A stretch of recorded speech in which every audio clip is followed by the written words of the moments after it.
escucharon gritos desgarradores provenientes de la casa de los Smurf. Corrieron a ayudar, pero la casa estaba vacía. No había nadie adentro. Las luces parpadeaban, las ventanas se empañaban desde dentro. Y entonces...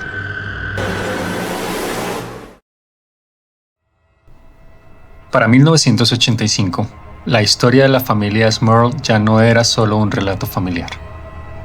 El vecindario comenzaba a murmurar.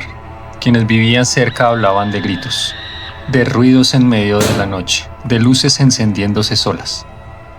Algunos aseguraban haber visto figuras en las ventanas, incluso cuando la familia no estaba en casa. Uno de los vecinos más cercanos afirmó que CNN había instalado cámaras frente a su porche. Una productora alemana llegó a grabar desde la entrada. El fenómeno crecía, y el miedo también. No solo por lo que ocurría dentro de la casa, sino por lo que podría escapar de ella. Dentro del hogar, los ataques cambiaban de forma. Ya no eran solo golpes o gritos. Janet comenzó a mostrar signos de agotamiento extremo. Su aspecto físico se deterioraba. Su cabello, antes bien cuidado, lucía enmarañado. Las ojeras se hacían profundas. Se le escuchaba hablar sola, fumar con ansiedad, perder el control. Jack llegaba tarde a casa y las discusiones aumentaban. Una noche cualquiera, los vecinos escucharon gritos desgarradores provenientes de la casa de los Smurf. Corrieron a ayudar, pero la casa estaba vacía. No había nadie adentro. Las luces parpadeaban, las ventanas se empañaban desde dentro. Y entonces, desde la planta alta, algo golpeó con violencia. Aquel fue el momento en que los horrores del 330 de Chase Street comenzaron a afectar a todos los que se acercaban. Los vecinos reportaron luces que parpadeaban y una sombra moviéndose en el segundo piso. Incluso uno llamó a la policía, creyendo que había un intruso.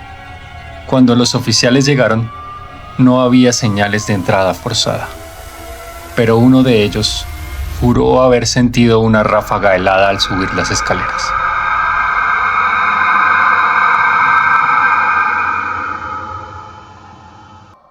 Los Warren no eran nuevos en esto. Ya habían enfrentado casos como el de Amityville y otros casos de los que hablaremos en próximos expedientes ignotos. Cuando llegaron a West Piston, Lorraine, clarividente desde niña, recorrió la casa en silencio. Cada habitación, cada rincón, cada sombra. Y entonces dijo: No están solos. Hay 4 entidades. 3 humanas y una que no lo es. Esa noche, durante su primer ritual de limpieza, Lorraine lanzó agua bendita al aire, y una figura oscura se materializó sobre el comedor.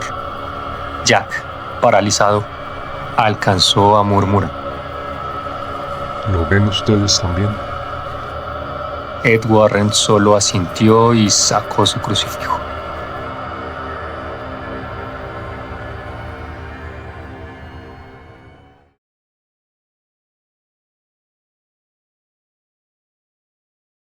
Janet despertó con un grito ahogado. Algo invisible la había arañado en el estómago. Jack encendió la luz, y ambos vieron las marcas. 3 líneas largas, rojas, profundas, como si una garra demoníaca la hubiera atacado mientras dormía. Pero esa solo fue la primera señal de que lo que habitaba en su casa se preparaba para escalar su ataque. Tras confirmar la presencia de múltiples entidades, los Warren se instalaron en la casa para realizar una serie de bendiciones, grabaciones y rituales. Ed trajo su equipo: micrófonos direccionales, grabadoras de audio, crucifijos, agua bendita y aceite consagrado. En varias sesiones nocturnas, captaron golpes secos, voces deformadas, lamentos que surgían de las paredes. Según Ed, uno de los audios más escalofriantes incluía una voz masculina que susurraba: A pesar de los registros, la Iglesia Católica dudaba. La diócesis de Scranton pidió evidencia contundente. Los Warren no eran exactamente bien vistos por sectores conservadores, quienes los tildaban de sensacionalistas. Tema para otro video.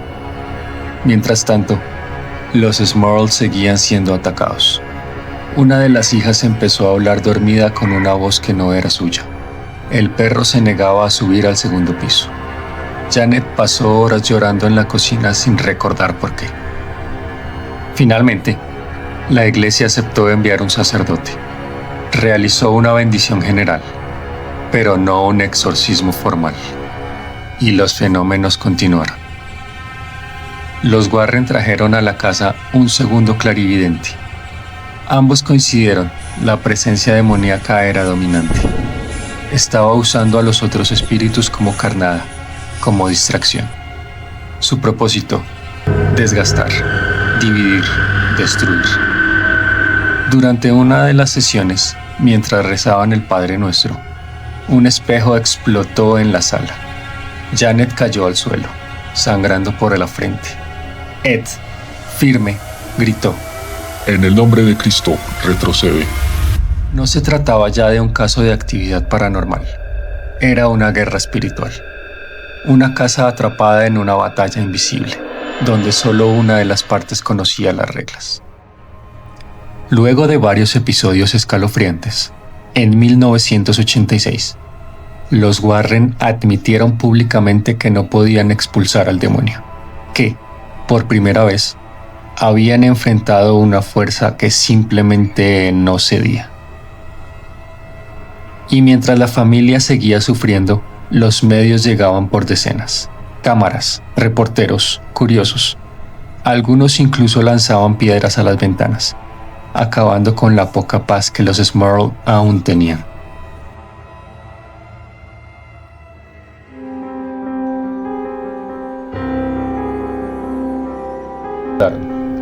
Algunos medios insinuaron que los Smurl querían dinero o fama. Investigadores escépticos señalaron la falta de pruebas verificables. Afirmaban que todo podía explicarse racionalmente,